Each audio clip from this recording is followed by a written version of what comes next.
Good afternoon, everyone. We are only hours away from a government shutdown, and the Democrats have a very clear binary choice. They can choose to keep the government open by voting for a short-term, nonpartisan, clean continuing resolution, 24 pages long, or they can vote to shut the government down. That's what we're looking at. They, as you all know, have voted during the time they had the majority 13 different times, and when Biden was in the White House, on short-term continuing resolutions, 13 different times. And so it begs the question is what's changed?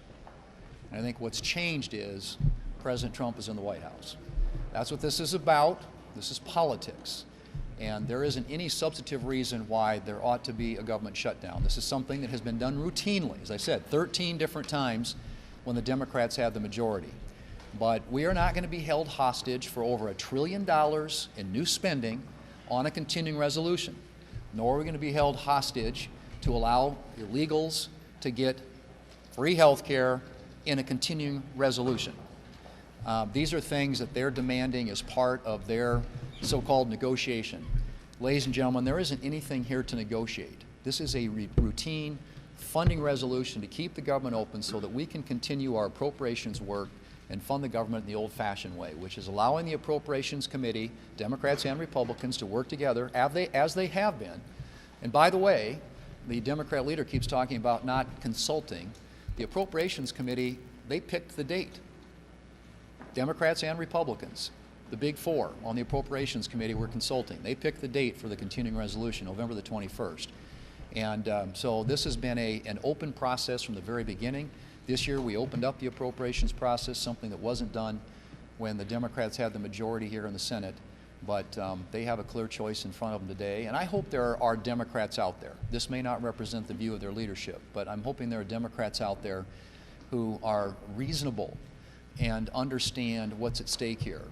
And as they have articulated many times in the past, the costs associated to the American people with the government shutdown. This is totally avoidable. It is a decision they're going to have to make, and if the government shuts down, it is on the Senate Democrats. The House has acted, the President's ready to sign the bill, and all that's left is for 8 Democrats to join us in passing that bill today. Senator Brasso.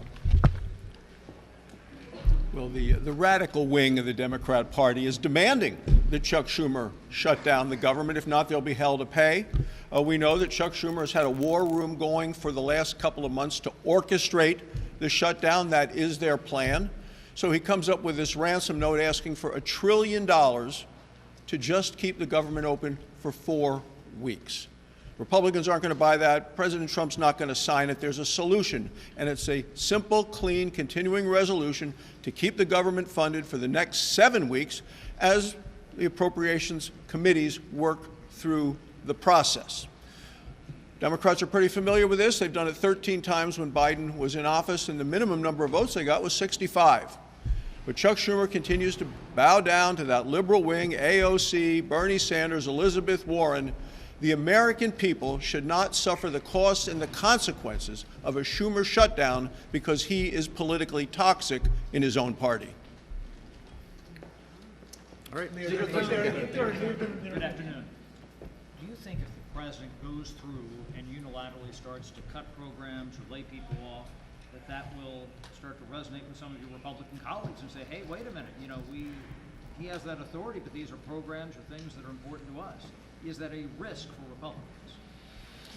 Well, it's a risk that can be totally avoided. And if you're a Democrat who on countless occasions in the past has talked about the adverse consequences, the words of the Democrat leader, harmful, painful, chaotic consequences of a government shutdown, then just vote to keep the government open. I mean, those are things that they don't control, we don't control. How a shutdown gets managed is, at this point, a hypothetical question. But your members aren't concerned that this might backfire, and sometimes these programs come back and they say, wait a minute, that was important to my state, that was important to my district. Our members are unified that a government shutdown is a really bad idea for all those reasons, and it's the exact reason why Democrats ought to vote to keep the government open.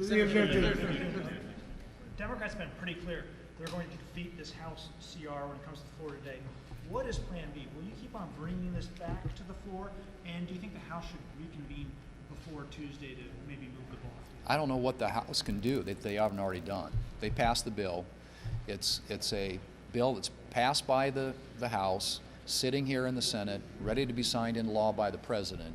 And so, no, it's up to the Senate Democrats. That's where we are. And if they decide to vote it down tonight, they're going to be the ones that have to explain at midnight tonight why the government is shut down.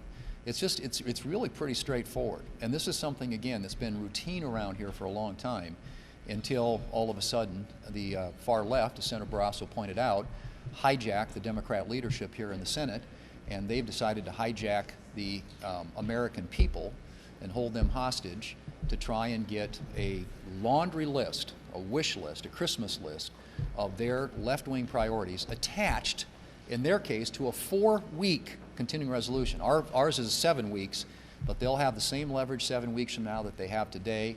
And as I've said before, we're happy to sit down with them and talk about the concerns they have, the issues they have with, for example, the premium tax credits. But you got to do that. You can't do that in the context of a hostage situation. They need to release the hostage. If there is a shutdown.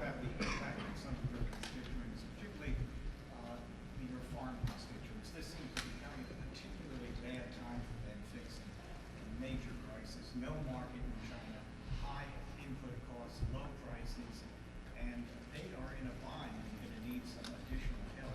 Now, on top of that, they're facing a shutdown. Right, and that's why we need to keep the government open. I'm just saying, the farm service agencies in my state, the Federal Highway Administration employees in my state or any of the other states, and my colleagues who are represented here, the Park Service employees in our state, these are all people that are going to be affected by this, and not to mention our military men and women, or men and women in uniform. So this is a totally avoidable crisis, and again, we are not going to be held hostage by the Democrats for more than $1 trillion in new spending, and all kinds of other items on their liberal wish list to include free health care for illegal immigrants in this country. That is all part of what can be avoided if they simply vote yes tonight. Are you ruling out negotiations with Democrats if there's a shutdown? Are you ruling out any negotiations with Democrats if there is a shutdown? The negotiation happens when the government's open. So let's keep the government open, and then we will have the negotiation. I've said it. I've said it yesterday at the meeting in the White House. I've said it to my Democrat colleagues. We're happy to sit down and talk about these other issues that they're interested in, but it should not have anything to do with whether or not, for a 7-week period, we keep the federal government open so that this government can continue to do its work, and that we can continue to do our work through the regular appropriations process to fund the government. This is not complicated.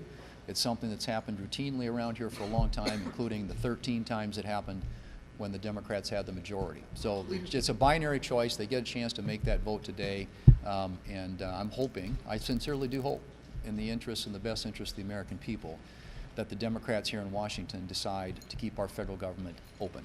Thank you. Your impression?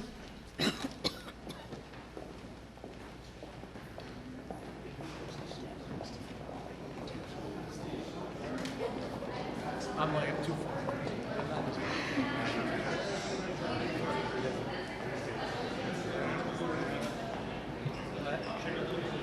Shouldn't have let him go.